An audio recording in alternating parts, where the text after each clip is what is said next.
Hello, Internet.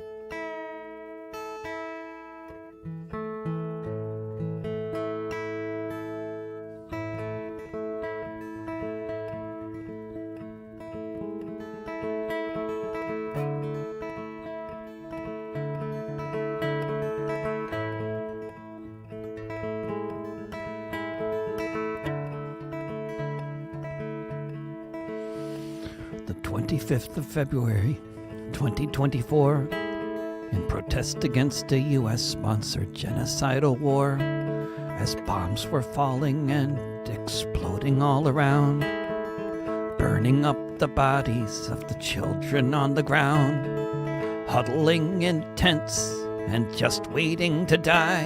This young man could no longer stand to hear the cries. On International Drive in Washington, D.C., a young airman walked up to the Israeli embassy as mothers buried babies who had no milk within, as white phosphorus munitions burned off people's skin, as the troops were firing on those trying to find bread, as the body count was building up to 30,000 dead.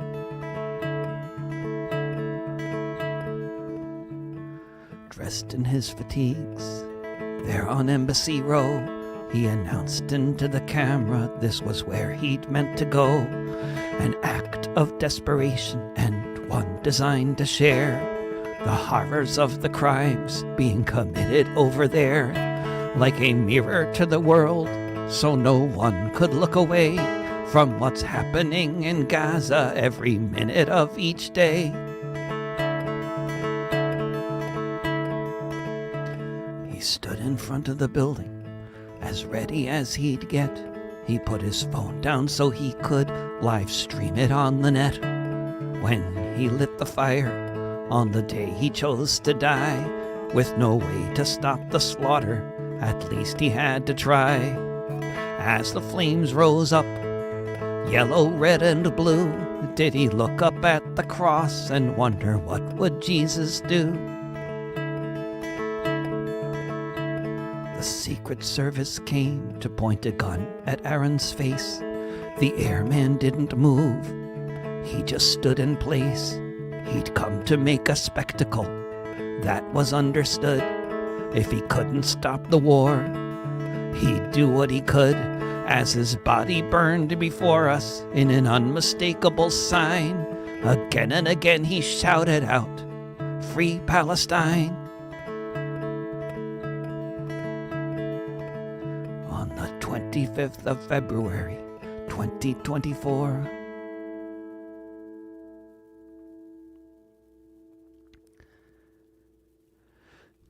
that's a song for Aaron Bushnell, the Air Force, active Air Force member who self-immolated in front of the Israeli embassy in Washington, D.C. in a very long and amazing tradition, which has quite a history to it, and I think it's for anybody who's been paying any attention to my Facebook reality, you've seen the thousands and thousands of Hasbara trolls who have taken an interest in my posts for whatever reason. Maybe they'll participate in this video. I don't know, but they only tend to comment on photos of me in a T-shirt that says something about Palestine. They don't want to promote my videos or concerts, I think. But one of their many talking points since 25th of February is about how everybody else should kill themselves in solidarity with the Palestinians, making a mockery of the actions of Aaron Bushnell, and who was, of course, just trying to illustrate exactly what's happening all the time on the ground in Gaza because of the Israelis and what they're doing to the people there, to the women and children and all the people in Gaza, killing them and incinerating them with all sorts of means. And actually, this tradition of when similar things were happening in Warsaw, and the occupying army was the Nazis, and they were killing everybody and starving them all, exactly like what the Israelis are doing right now in Gaza. When an emissary from the Polish underground actually was invited in and got into the Warsaw Ghetto through a secret entrance and got out of the Warsaw Ghetto and got to, be a rare person who wasn't Jewish who was able to get in and out and see what was going on there. And then this guy also, Karski, he also went, he also got to a transit camp that was on the way to Auschwitz, and he saw what was happening and all the starved, naked bodies of the dead and dying Jews. And he eventually got to London, and where he was able to tell exactly what was going on, what he saw to all the Polish underground government in exile based in London. And he had asked the Jewish Combat Organization, the ZOB was their Polish acronym, the Jews who fought the Nazis. They had 5 guns between them, 60,000 people with 5 guns, and they killed over 100 Nazis, and in the course of all of them being slaughtered and the whole Warsaw Ghetto being burned and destroyed. And I think a dozen of them managed to survive at the end. But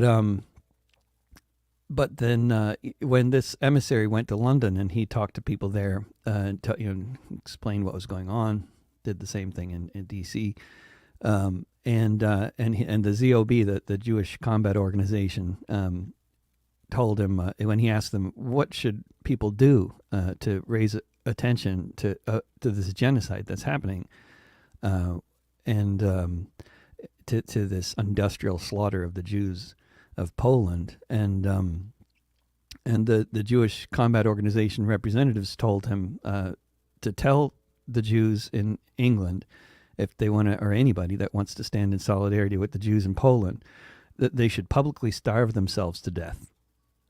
They should do anything as extreme as necessary to try to break the spell of, denial and let people know what's really happening. And that's what the head of the Jewish Socialist Bund in London then did. He killed himself. He poisoned himself to death and left a very long suicide note explaining that he was doing this in order to try to raise awareness about the genocide in Poland. And he didn't want to starve himself to death publicly because he was afraid that he would be taken to a mental institution by the British authorities. So he opted for a different course of action. And I will do more songs. This is ostensibly a concert rather than a lecture, but I've been writing a lot as well to counter the nonsense from the Hasbro trolls, and at davidrovics.com/Palestine you can see stuff I've written, including in podcasts, and the second to the last essay in the writing section is taking on all the various other talking points of the trolls that have been leaving thousands of comments. They just try to sow confusion about, for people who are not aware of the history. If they can confuse enough people about what happened in the past, then they can they can get people to shut up.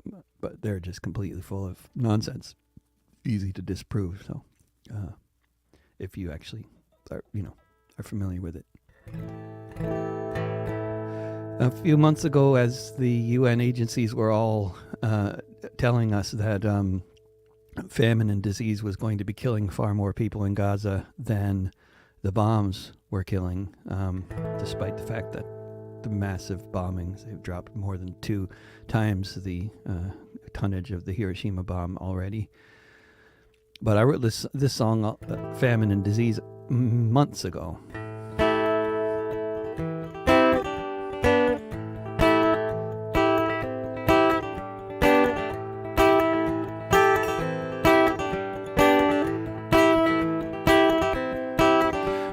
Places they report it. If you listen to the news, you'll hear the press conferences and the words they choose to describe the facts on the ground.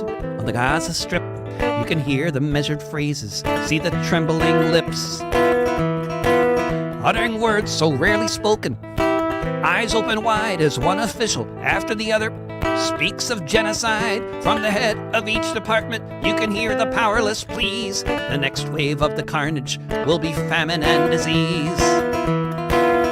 As the fighter jets rain missiles down from way up in the sky, as the tower blocks collapse with each mission that they fly, as the hospitals are targeted along with everything, as the cameras show us the apocalypse they bring. With no buildings, with no homes, no structure remains. Once it's all been leveled by the ships and tanks and planes, every medical practitioner around the earth agrees the next wave of the carnage will be famine and disease. As the Congress writes a blank check to facilitate the slaughter, Biden says he told them to let in the food and water, but they're not, and nothing happens but more destruction everywhere. White phosphorus burning and his skin exposed to air. Actions making clear that annihilation is the Israeli regime's plan for the Palestinian nation. If you survive the bombings, you don't burn or freeze. The next wave of the carnage will be famine and disease. Across the world, from Yemen to Algeria, militias on the move. From Lebanon to Syria, while on the Gaza Strip, if they have a working phone, they're trying to tell us all, don't just leave us here alone. Don't look away as this happens again, while this world still has Palestinians, because for all these refugees descended from other refugees, the next wave of the carnage will be famine and disease.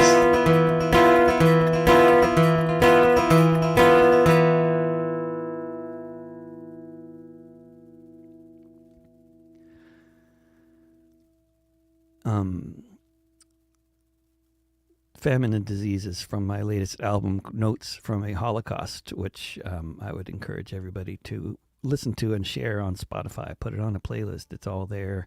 There's 20 songs that I wrote between October and December that are on that album. And this new one, Song for Aaron Bushnell, and other new ones will be on the next album, which is hopefully coming out next month. Because Chet Gardner is a fast worker when it comes to adding parts and improving the sound. There is things are happening very quickly, as you know. Obviously, everybody out there is watching Al Jazeera as much as I do, I imagine. And one of the very recent developments is the the United States and other countries talking about setting up a Gaza port, which was only realistic, of course, because if the U.S. is doing it, then presumably the Israelis won't bomb the port. Although the Israelis have bombed American targets in the past, it should be noted the USS Liberty was bombed, and back in the 60s. And but so who knows? They said it was an accident, right? It's always an accident. It's always an accident when Israel bombs mosques, churches, hospitals, and it's either they were harboring terrorists, so-called, or it was an accident. When they bombed children in a refugee camp in Qana in Lebanon twice, 10 years apart in the same place, it was an accident both times. They have so many accidents. There are boats. There the Gaza flotilla, the Freedom Freedom Flotilla, as they're known these days, have been doing a lot of trips over to Gaza over the course of the past 20 years. Sometimes actually getting in successfully, and other times very dramatically getting turned away, and in some cases killed and massacred. In the case of the Mavi Marmara, the biggest aid ship that tried to get there from Turkey back in 2010. But there are now plans afoot for more boats to head to Gaza from various different ports, and this seems particularly interesting to me, given the new situation with the possible U.S. military presence off the coast of Gaza. I'm curious what the prospects are now. But I wrote this song for the flotilla.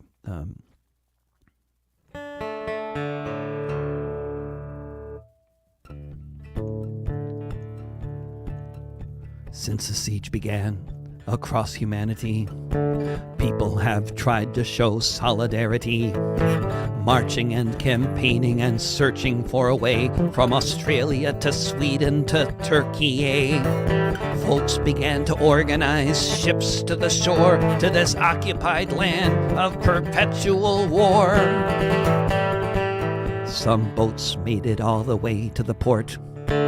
Most others had their journeys cut short, boarded by commandos like pirates on the sea, in international waters not governed by their country. But it's 2024, the year of genocide, and more boats are taking to the ocean wide, to the land where all the homes have been turned into graves. The flotilla is taking to the waves. The destruction has been almost complete as the Israeli regime aims to repeat the catastrophe of 1948. But some people just can't wait. They know that lives depend on whether they might fail, so soon the ships set sail to the land where all the homes have been turned into graves. The flotilla is taking to the waves. Thousands of tons are headed there through international waters where all the world's countries must take a position, a life and death decision. Watch the demise of the Palestinian nation, or help the flotilla reach its destination, to the land where all the homes have been turned into graves. The flotilla is taking to the waves, to the land where all the homes have been turned into graves. The flotilla is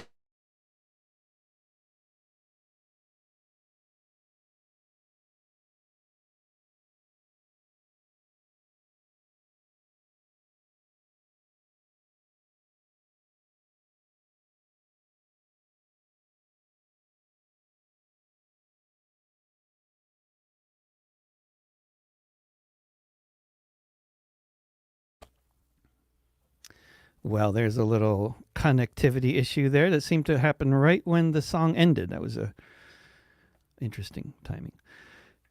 And of course, it's a coincidence when we have connectivity issues during certain broadcasts, and it has nothing to do with the Mossad. That would be paranoid. And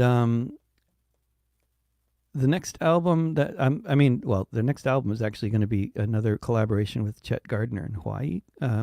But eventually, the album that we were working on in France last month will be an album by sometime in the fall, I believe. It's a production involving lots more people, and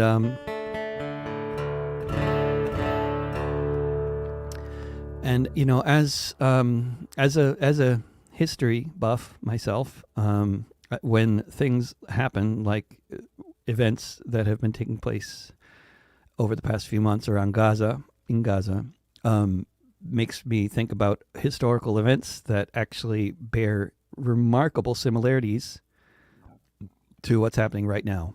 Not unsurprisingly, because what's happening right now is very related to settler colonialism and practices of settler colonial regimes, and like the one I grew up in here in the United States.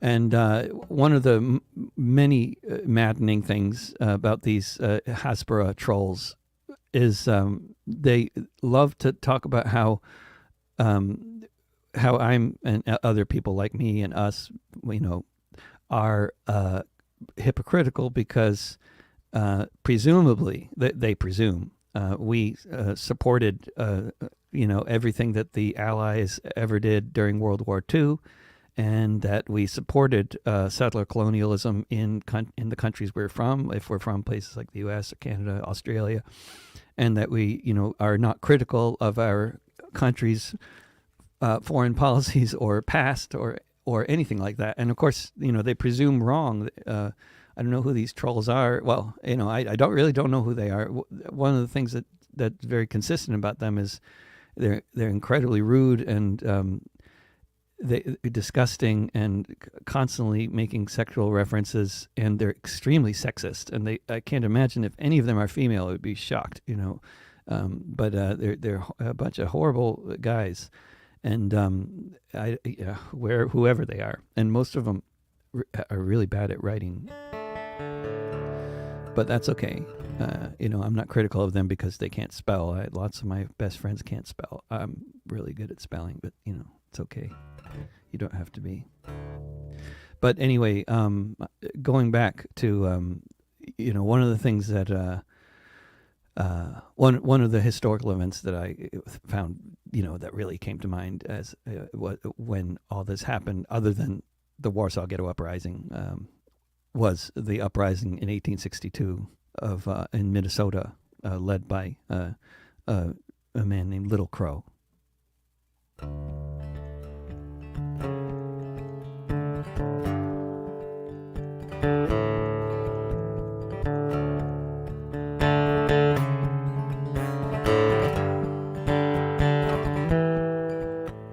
He heard that they were on their way when the settlers came. Little Crow knew that nothing now would ever be the same. The treaties he agreed to, signed under duress, he watched as the land of the Indians was less and less and less. His people were left with a patch only 20 miles wide, a little bit of land by the Mississippi riverside, a little bit of land with a very uncertain fate once this place called Minnesota became a state. Little Crow went all the way to Washington, D.C., where he appealed his people's case to the highest authority. Then they took away half the land allotted for his kin, and then even that little patch saw more settlers moving in. Little Crow watched them hunting and logging all the trees. He watched his people growing hungry. He watched the children freeze when their meager crops failed. He went in search of aid from the Indian agents who had grown rich from the money that they'd made. What should have fed the people lined their pockets instead. Lincoln sent an investigator, and that's just what he said. The standard was corruption, treaties made to be broken, along with comforting words duplicitously spoken. Little Crow told his people words bitter on his tongue. The agent had said his people could eat grass and their own dung. Peaceful coexistence could clearly last no more. He gathered up an army and set out to go to war. His warriors raided the stores of food that should have been theirs. They took guns and ammunition, put soldiers in their crosshairs. They won one battle after another, drove all the settlers out until divisions heading south were given a new route. Little Crow's uprising was finally suppressed, and the Indians of Minnesota were sent far off to the west. Whether part of the uprising to the authorities, it didn't matter, and they died of famine and disease. Little Crow was killed picking berries with his son, shot down by a settler out hunting with his shotgun. For handing in his scalp, the hunter made a dandy sum, and his bones were displayed in a museum. Little Crow was a leader, and it seems to me he made decisions when every option was impossibility. He had the choice to starve and die on what was left of the land, but he decided it was time to make a stand. He decided it was time to make a stand. He heard they were on their way when the settlers came. Little Crow knew that nothing now would ever be the same.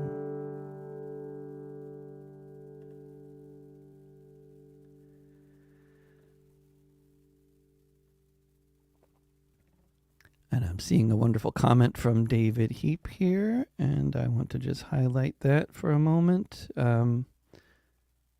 freedomflotilla.org to check out the plan for the Freedom Flotilla heading to Gaza in the next few months from various ports all over the place. And look at that. What else? What am I going to do right now? I'm going to do this one. This is another one from Notes from a Holocaust from my latest album that I did with Chet Gardner.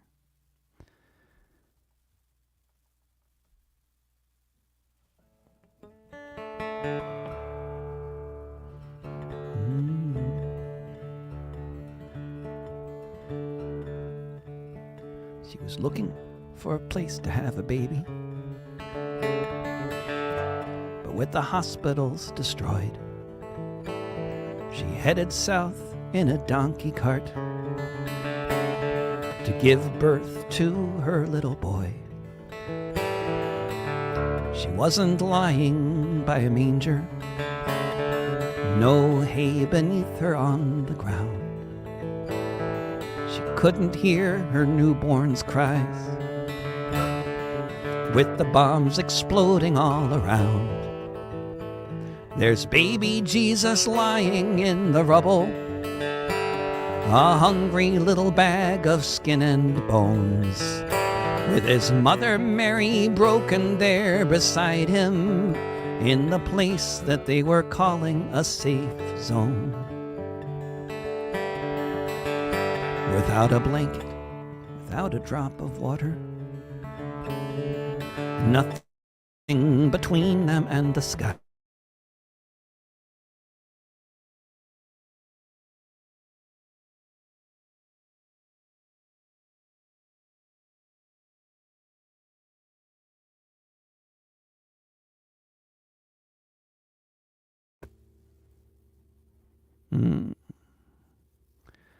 We'll try that again from the second verse. Without a blanket, without a drop of water,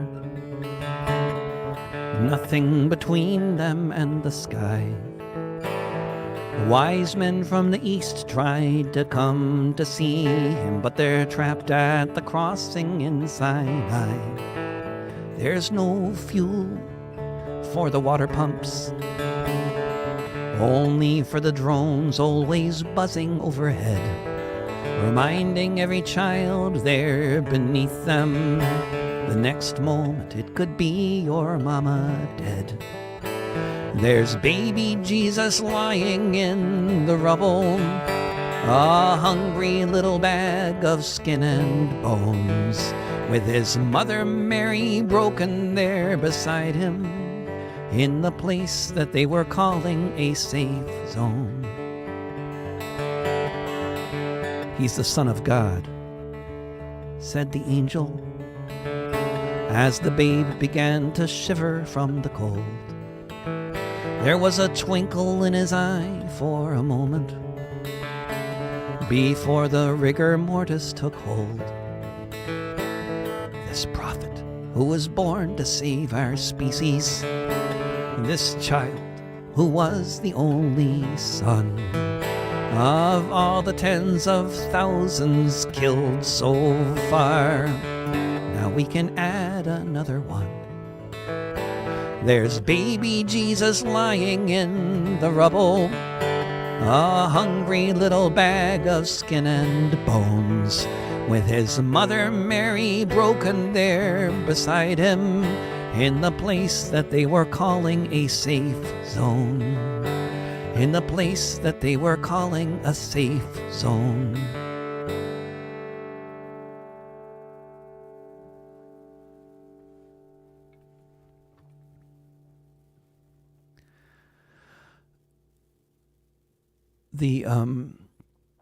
I just think that what Ansar Allah is doing, what the Houthis are doing, Ansar Allah are doing, in the Red Sea, is I'm sorry about those workers who died. Not in favor of people dying anywhere, but nobody should be using the Red Sea for shipping things that the Ansar Allah is going to oppose. You can go around Africa, or stop the genocide. It's a pretty simple arrangement. The news coverage of Ansar Allah talking about how they're, what they're doing has nothing to do with Gaza. It's ridiculous. Patently.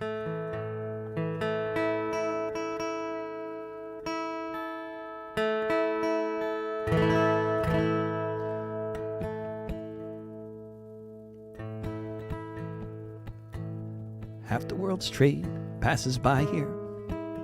So much of it goes through Tel Aviv. Meanwhile, in the port of Gaza, no ships can arrive, not a boat can leave. While every day hundreds are dying beneath the rain of missiles fired from the air. Millions of starving Palestinians on the run and being slaughtered everywhere. No safe place in the Gaza Strip. No armies coming to defend. While all over the planet, people are asking, when will this savage bombing end? How many more thousands of children can be killed while we stand by? How can we just live our lives while we watch the babies die? Shukran jazilan to the Houthi army, standing for the conscience of us all, when they say no business as usual, while the bombs continue to fall.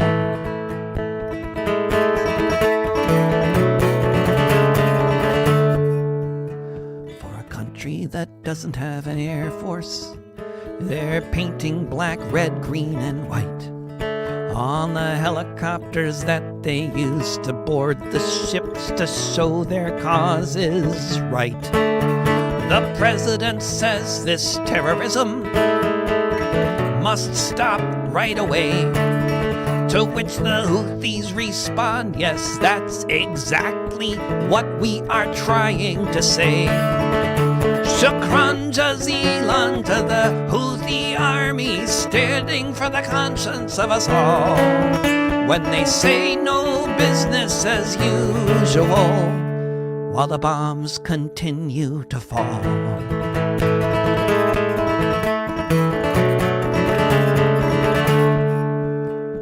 Ships are going all the way around Africa to avoid the Houthi net. If Israel wants trading partners now, they might be just a little harder to get.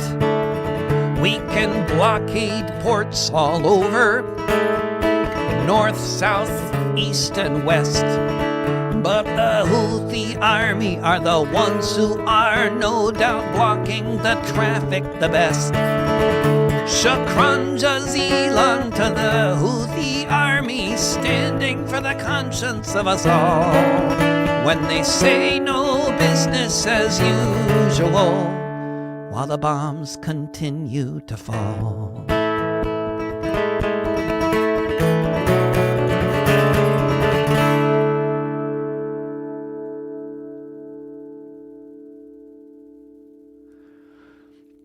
That's another one from Notes from a Holocaust, which is to be found on all the streaming platforms. And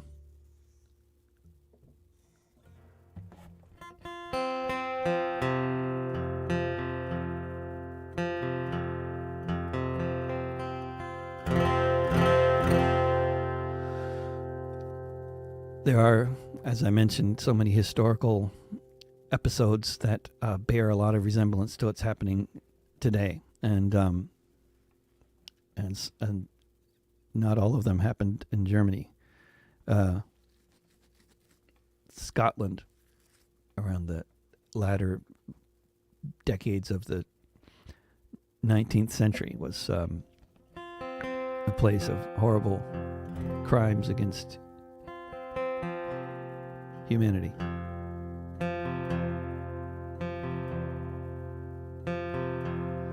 And ethnic cleansing.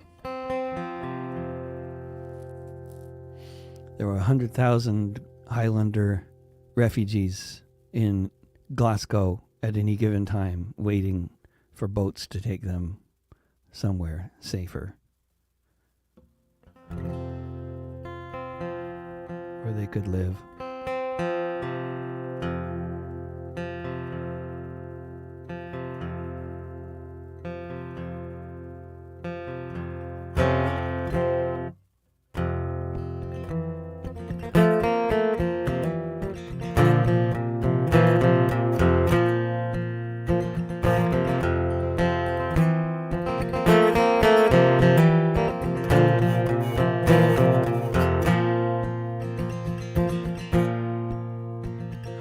Once upon a century, people lived above this glen.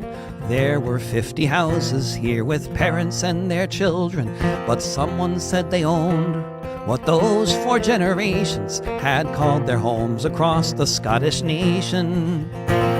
Allotments kept on shrinking while the rent would only rise. One by one the broken crofters left the open skies, the frozen shores of Nova Scotia in a far-off colony, or somewhere else across the sea. Once upon a century, from the ways of old, from something like the golden rule to the rule of gold, it's just the logic of the market. Supply and demand says to drive the people from the land. Instead of eerie silence reverberating all around among the gardeners and shepherds, you would hear the sound of the pipes and drums and choirs, of the songs that would be sung and the stories that were told in the Gaelic tongue.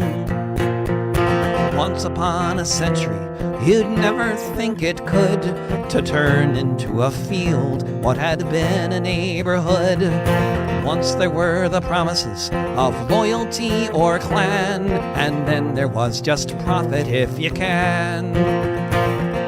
If we travel back to a different time and space, it was possible for most to afford to live someplace, but it's the logic of the market, each investor's conviction. More money is just grounds for an eviction.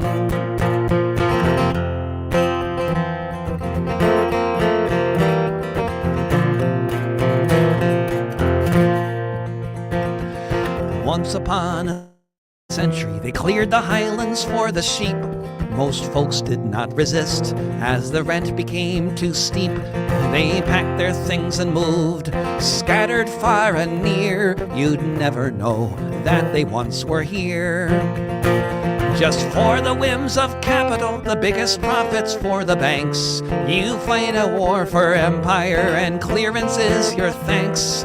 From the crofts of Scotland to the sidewalks of LA, if anything has changed, who can say?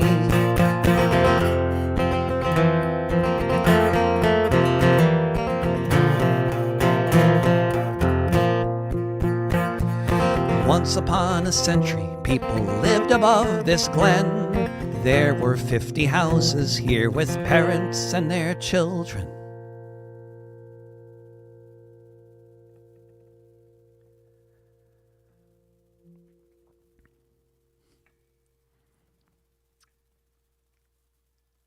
So this on the 29th of February, the massacre of more than 100 people, Palestinians, as they were trying to get desperately in need of food.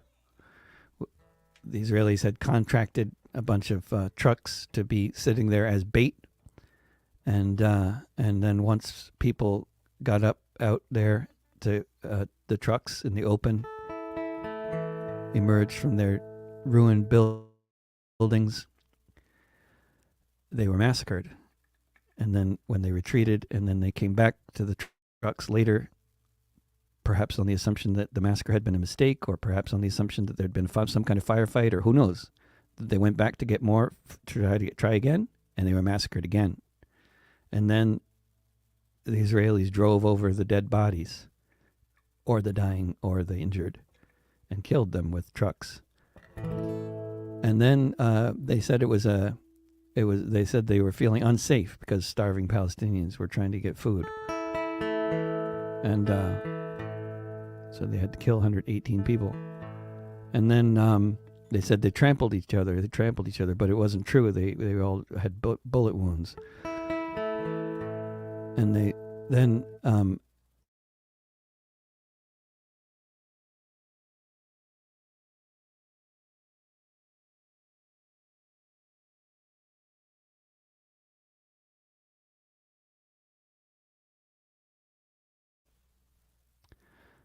and then they did it again every day after that.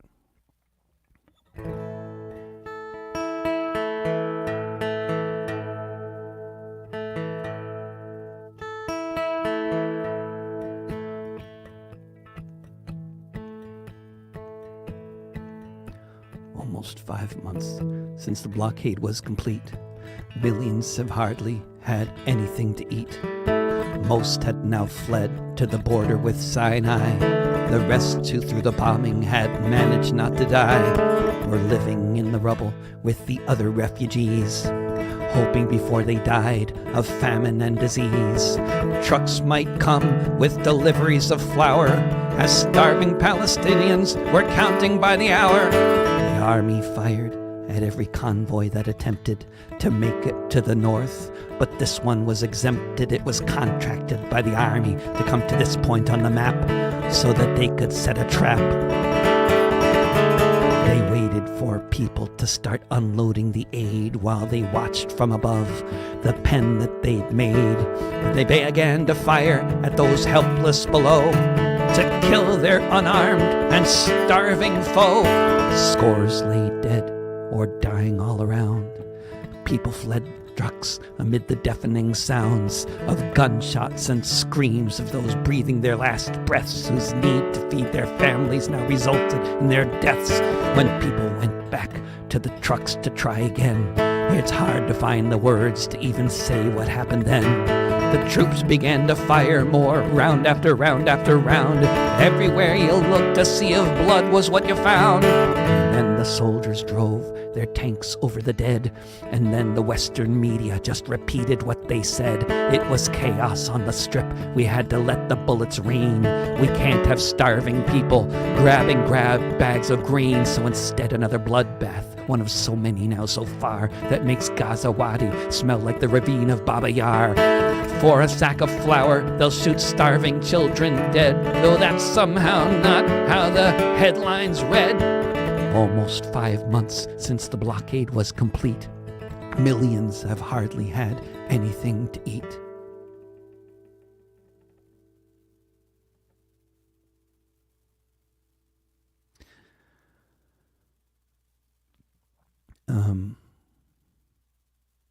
Well, I'll just note the fact that usually when I'm doing a concert, I on the internet here, I have maybe 30 viewers, and at the moment I have 399, 400, and I really like that. And I'm sorry that the reason seems to be because there's a genocide being committed, and people want to hear songs about this stuff. And if the Hasbro trolls are responsible, I don't know who. Somebody shared this somewhere that has a big following. I have no idea what's going on here, but I'm ready for the stadiums. It's okay. I'm not going to freak out. I can handle the fame if When I was playing for 250,000 people at a demo in Berlin, I noticed that a lot of the other people were nervous getting on the stage, and they had never played for such a big crowd before. I actually had. But it wasn't nerve-wracking for me at all. I'm perfectly comfortable, not trying to brag, but I'm going to do another song now. And what am I going to do here? I was just looking at a list of songs here and thinking about what the next song I'm going to do. I'm going to do another one. That last one I did was going to be on the upcoming album. I'll do one from the last album, Notes from a Holocaust, which is on Spotify and everywhere else.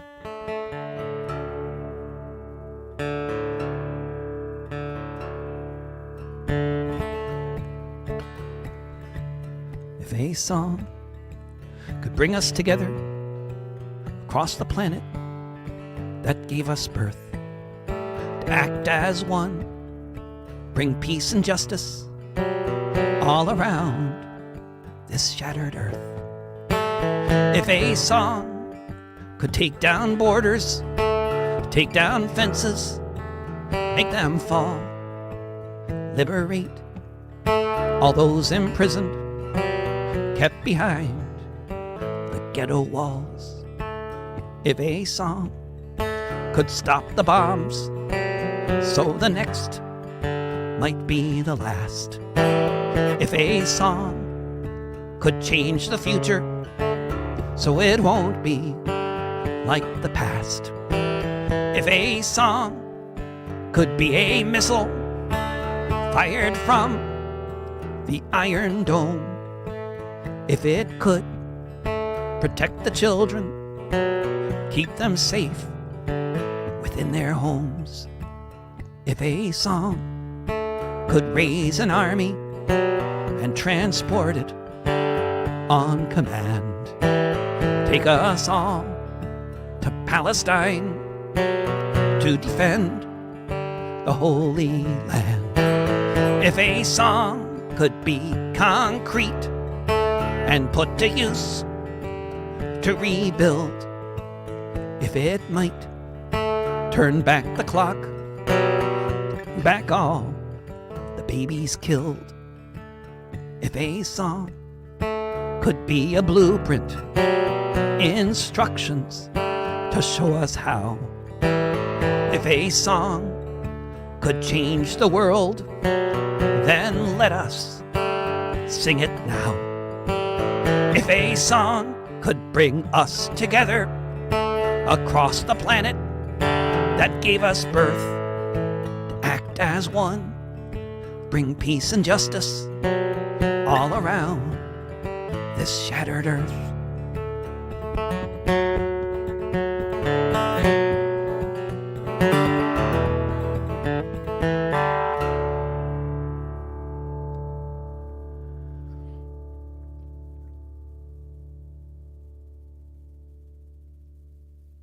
There's as there's, of course, the Israelis have been preventing any kind of aid from getting in, and they keep on saying, in the Western press that there's just delays, and and they say, well, the Israelis say there's some kind of delay, I mean, it's just so they're letting in hardly any trucks, and eventually now, rather than actually challenging them straightforwardly, as they certainly could and have in fact in the past long ago done before, the United States is finding this like workaround with setting up a port and doing airdrops, and the airdrops have been just pathetic and in fact deadly, but better than nothing. But the discourse around the airdrops has been interesting because I haven't yet to hear anybody mention airdrops like historic airdrops and how they have been in the past, and how much volume of tonnage is possible to actually airdrop. And during the Berlin airlift of 1948 to 49, the United States and the United Kingdom, primarily, their planes from their air forces and cargo, whatever, planes that they had, they transported 5 to 20,000 tons of aid per day, food, fuel, medicine, whatever, everything per day, for a year and a half to West Berlin. And not all of that was through planes landing. A lot of it was through airdrops like the ones they're doing now in Gaza. And that's the same kind of numbers that the aid the agencies, the World Food Program, talks about, how they need enough trucks to bring in 10,000 tons a day, like 500 trucks a day or whatever it is, 10,000 tons a day, which is makes a lot of sense, because that's roughly what the people in West Berlin needed to survive for that year and a half, and it's a similar number of people, and there were about slightly more people in West Berlin at that time, 2.8 million. So when folks were, when Sarah Wilkinson and other folks were petitioning and the government of Jordan and to try to step up the airdrops, and with some success, I wrote this song. The blockade was imposed. One could come or go. In order to successfully throttle off the flow of food and fuel, what's needed to survive to keep more than 2 million people alive, the authorities limited imports to just a few tons that would be allowed to pass through. To try to break the siege on the ground seemed impossible until the world heard the sound. Watch the aviators streaking through the sky to try to find out how much cargo they could fly.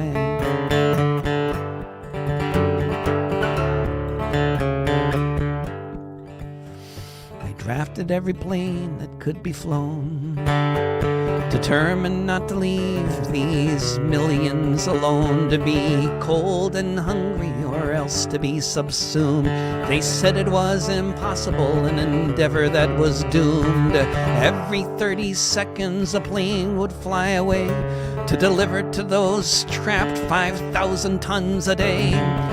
More than 2 million supplied by air alone, thousands of airdrops flown. Watch the aviators streaking through the sky to try to find out how much cargo they could fly.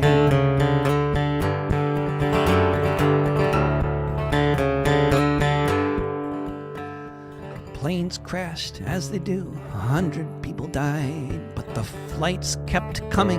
No way to put aside the needs of all these people, to have something to eat, to have fuel and medicine and shoes upon their feet. It was in West Berlin way back when, and it could all be done again. To save the Gaza Strip, or forever wonder why we just let all the Palestinians starve and die. Watch the aviators streaking through the sky to try to find out how much cargo they could fly.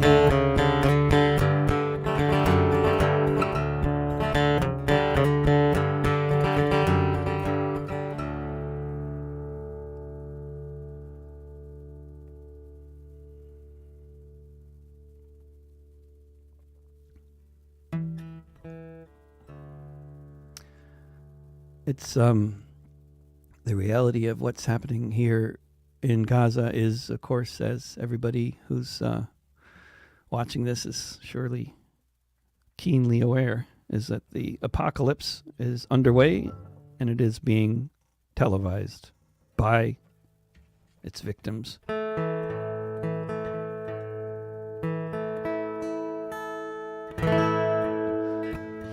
It's another one from Notes from a Holocaust. That last one I did will be on the upcoming album. This one's on the last one. And it'll be on the one with the band in France, too. Such a carpet bombing nowhere has ever born.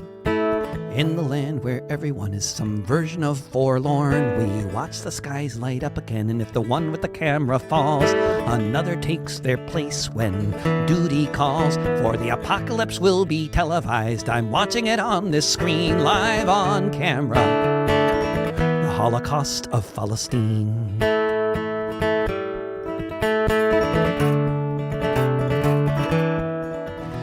As hunger sweeps the enclave, cut off from every side, besieged from each direction, nowhere safe to hide, as the last drops of liquid trickle from a broken main, and waterborne diseases come as surely as the rain. Apocalypse will be televised. I'm watching it on this screen, live on camera.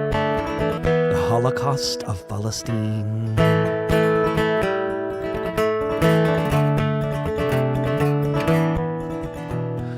Watch the men stripped naked and humiliated, see the bodies in the open, hear it clearly stated by every UN worker who has managed to survive. If they don't stop, then soon there will be no one left alive. The apocalypse will be televised. I'm watching it on this screen, live on camera. The Holocaust of Palestine.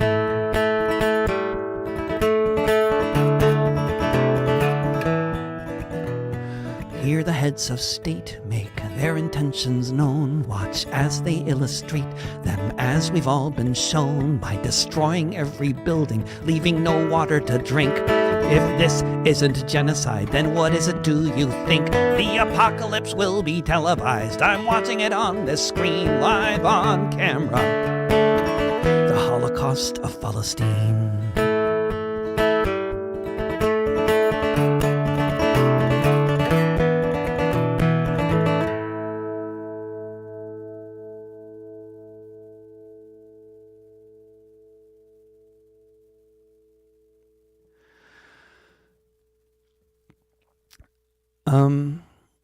It's just such a pleasure to see you all out there on the internet, even though, you know, you're mostly just a bunch of numbers in the corner of my screen. It's a wonderful bunch of numbers there.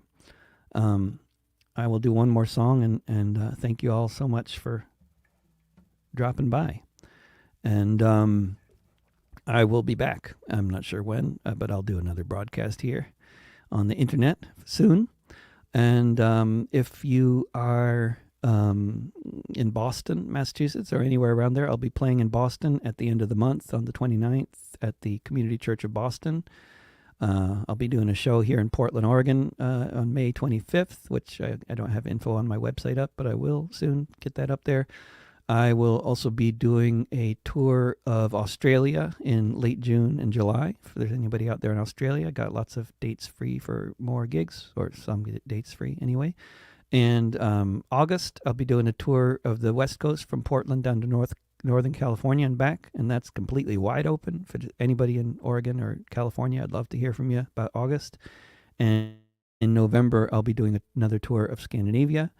If anybody's out there from Scandinavia, that's wide open. Love to hear from you. I could potentially come with the band from France if we got gigs that are good enough for that. And then also a year from now, I will be back in England and hopefully elsewhere on those islands around there in March of 2025, if the planet is still here by then. And speaking of the planet, I'll do this song that I wrote when Donald Trump was first running for president. This is not election advice, by the way. I can't. I'm just horrified by them both, and I have no advice for anybody on that. But I've written lots of songs about both of these jokers, and here's one about Donald. We could tackle the economy first, get rid of all the billionaires, set the system up so that instead of hoarding, people share.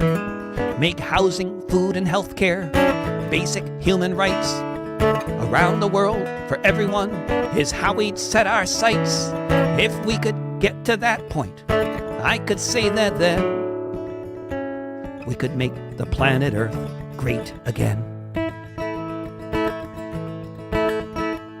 With human rights around the world, there'd be no refugees, no safeguarding your homeland from terrorists overseas, no need for a border wall.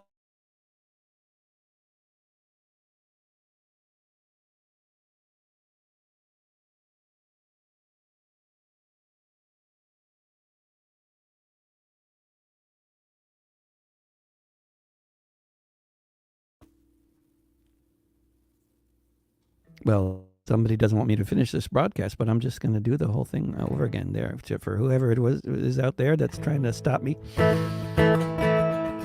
It's just technology. With human rights around the world, there'd be no refugees, no safeguarding your homeland from terrorists overseas, no need for a border wall, no jobs to protect. With a global basic income, it's simple and direct. Free trade, fair trade, same damn thing. We get to that point then, we can make the planet Earth great again.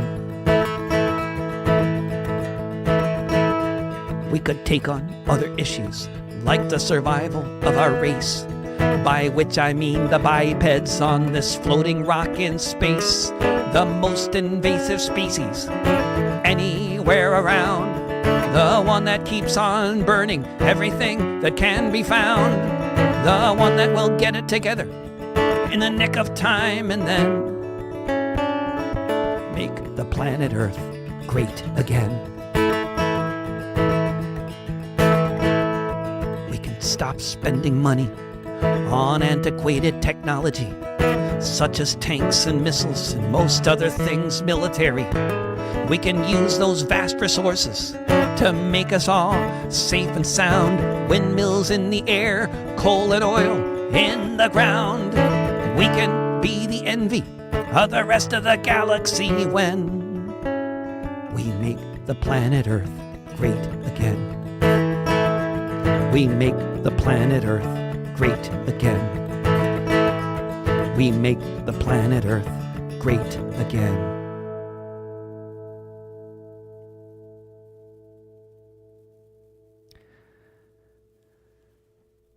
Free Palestine. Thanks for listening, everybody. And I'll be back, and I will see you then, I hope. And yeah, I'll be on the road, davidrovics.com/tour. I'll be on the road in various countries, and davidrovics.com/Palestine to hear all these songs and that I've written over the past 24 years on this particular subject, and essays as well. And yeah. Shukran jazilan. Thanks again for watching and listening, and keep on marching, keep on fighting. Yeah. Until victory. Bye-bye for now.